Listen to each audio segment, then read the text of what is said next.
58 to 60 for an overnight low. Chance of that rain tonight is 20%.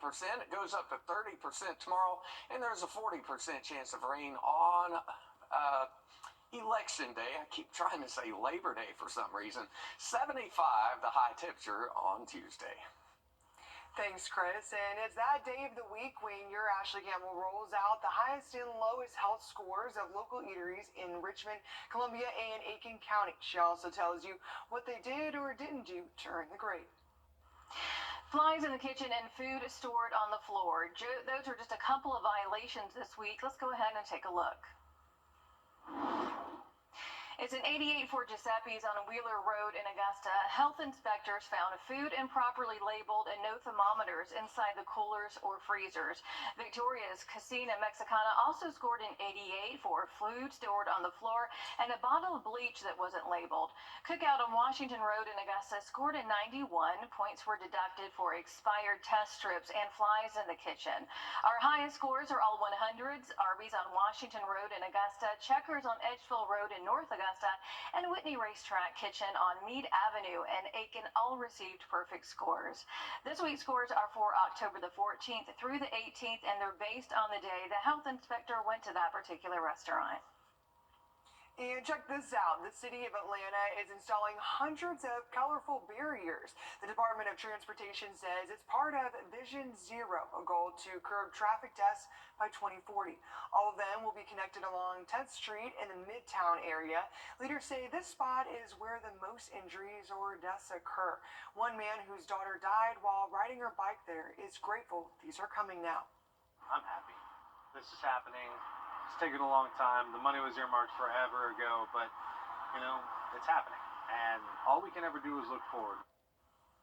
There's still more barriers to paint and design, and every weekend people in the city can spend time painting for up to 2 hours. And South Carolina leaders are paying attention to a system that needs fixing.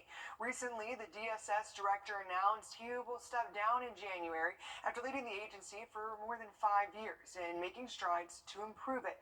Governor Henry McMaster acknowledges there are problems like finding kids a place to stay and the impact of the juvenile justice system. He says he tried to convince Michael Leach to stay. We've been working for a long time to try to answer this, as well as DJJ situations, all these things with the young people. And it's clear that they're not getting any better. And this is just one more warning signal of how bad it is right now. And the need to act is clear and present. Now, Leach did not say why he was leaving, and as Governor McMaster will have to nominate a new director, he believes it'll likely take more funding to find a solution. And the first books that could be pulled from school library shelves across South Carolina under a controversial new rule will soon be before the State Board of Education. Titles include classics like To Kill a Mockingbird and Romeo and Juliet. State House reporter Mary Green has more. On Thursday, the State Education Committee met for the first time to consider whether nearly a dozen books should be allowed to remain in classrooms and on the shelves of school libraries, or should be banned from every school in South Carolina. This is the first time state education leaders are weighing the fates of books under a controversial new rule that went into effect this summer. It requires school books and learning materials be age and developmentally appropriate, specifically concerning those depicting sexual conduct. The regulation allows the State Board of Education to have the final say in local disputes over what materials are appropriate and set a statewide policy with its rulings. What made Thursday's hearing a little different is that these books came forward from the Department of Education, not from a parent in a local district. The chairman of this committee requested that staff help identify materials that were either raised to the board's attention during public comment or materials that were frequently challenged at the district level prior to the implementation of this regulation.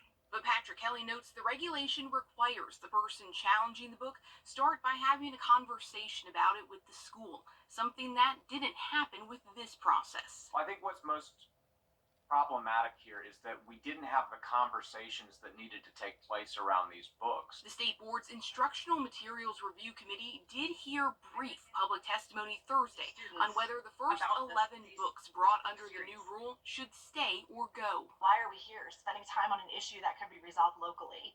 Why is the state stepping into matters for schools or districts? It reveals content that could be detrimental to our students' emotional and mental well-being. The committee recommends 3 books, all considered literary classics, be allowed to remain on shelves. But it recommended these 7 books all be removed from the shelves of every school library in the state, despite just one person speaking in favor of the removal of just one of these books Thursday. Department of Education staff say nonetheless, all these books contain excerpts with descriptions of sexual conduct that are not age and developmentally appropriate, violating the rules. Staff believes that this material should be removed from all of South Carolina school libraries, collections, anywhere else in the public school system that it might be available to students. And again, these are recommendations, with those books coming before the full State Board of Education at its meeting next Tuesday. Whatever decisions the board makes are final and will apply to every district in South Carolina. Reporting from the State House, I'm Mary Green. After public comment, committee members deferred a decision to a later date on one book, Crank, by Ellen Hopkins. After public comment, committee members deferred a decision. And for the first time ever, the USC Marching Band is going to the Big Apple, performing in the Macy's Thanksgiving Day Parade next month. Over the weekend, the band of more than 370 performers practiced in downtown Columbia to kick off the Gamecock spirit into high gear. For so many seniors, this is a once-in-a-lifetime experience. This is such a special opportunity, and this is actually my senior year, so I'm just so thankful for the opportunity to end my senior year with performing at Macy's. It's like going out with a final bang, but I'm also so grateful for this opportunity.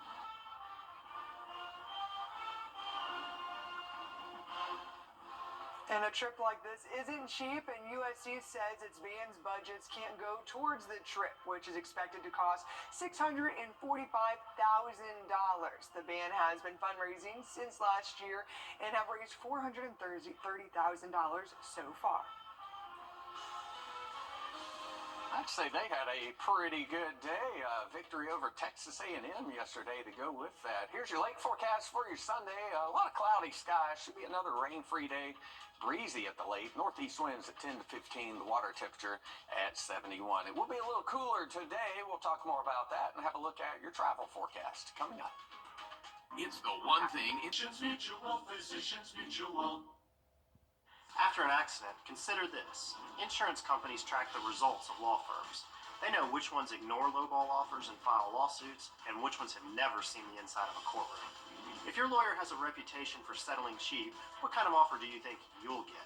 I'm Austin Jackson. At my law firm, insurance companies respect us because we stand up for our clients. Injured? Call Austin Jackson, the Augusta guy.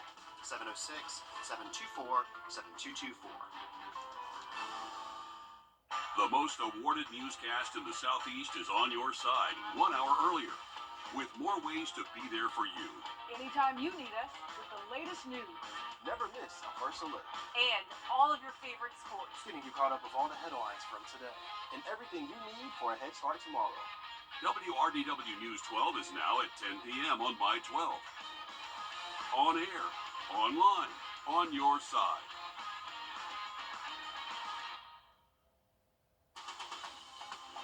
Live from Augusta, you're watching News 1226 this morning. A peek ahead into your news. A 30% chance of rain on Monday. For Election Day on Tuesday, highs will be in the mid-70s. A 40% chance of rain when you go out to vote. Thanks, Chris. And a funeral home owner is behind bars after investigators say they found more than a dozen decomposing human bodies inside the business. It happened in Coffee County. 39-year-old Chris Johnson faces multiple criminal charges. GBI says they found the bodies while serving an eviction notice. Families are now questioning whether their loved ones' bodies were treated with respect. And I hate the thought of my dad being there. And I pray he's not. He wasn't. But if he was, I'd rather it be him than a child. A GBI spokesperson says it's unclear how many families have been impacted. And in Georgia, millions of dollars have been raised to help election workers who may face deliberating lawsuits for doing their legal duty to certify election results. Your Georgia State House reporter, Abby Kasoris, breaks down who is behind the fund and why it was created. The Elections Defense Fund is a political action committee created by the Secretary of State and his allies. The idea, they don't want the threat of lawsuits to be used to pressure election workers. Secretary of State Brad Raffensperger says he's still awaiting a verdict in a defamation lawsuit after he defended Georgia's election results in 2020. He spent $500,000 of his own money in legal fees, an amount that could prove debilitating for volunteer poll workers or state-employed election directors. So what they do is public service at its finest, and they're your neighbors, they're people you meet at church, out there at the ball field, or at the grocery store. The goal for the Elections Defense Fund is to raise $5 million by Election Day. They've raised $2 million so far, says spokesperson Brian Robinson. We are up a creek without a paddle if we don't have these people willing to stand in the breach and do these important jobs. He says their goal is to see the principles of democracy defended. If a poll worker has crossed a line, he makes it clear they're on their own. The PAC is not partisan. Certainly, the Republicans get the fingers pointed at them for 2020. But look, if we have a tight election that the Republicans win narrowly this year, there are going to be Democrats who are out there causing a stir. The Secretary of State's office says the predicted margin for victory could be small, and they are expecting lawsuits. Robinson says that first, those funds will be used here in battleground Georgia, but if they don't use all those funds, it could be used to help election officials in other states. In Atlanta, I'm Abby Kasoris. And the man at the center of Georgia's longest-running criminal trial is pleading guilty to gang, drug, and gun charges in Fulton County. Grammy-winning rapper Young Thug accepting a plea deal in the YSL trial. He is the third co-defendant in the trial to accept a plea deal within the last 2 weeks. The rapper, whose real name is Jeffrey Williams, was indicted on charges in 2022 related to alleged street gang Young Slime Life. Participation in criminal street gang activity. How do you plead? I plead guilty. As to count 58, violation of the Georgia Controlled Substances Act. How do you plead? Guilty. Young Thug received a 40-year sentence with 5 to be served in jail, which was commuted to the time he spent behind bars. He was released from jail and will serve 15 years on probation.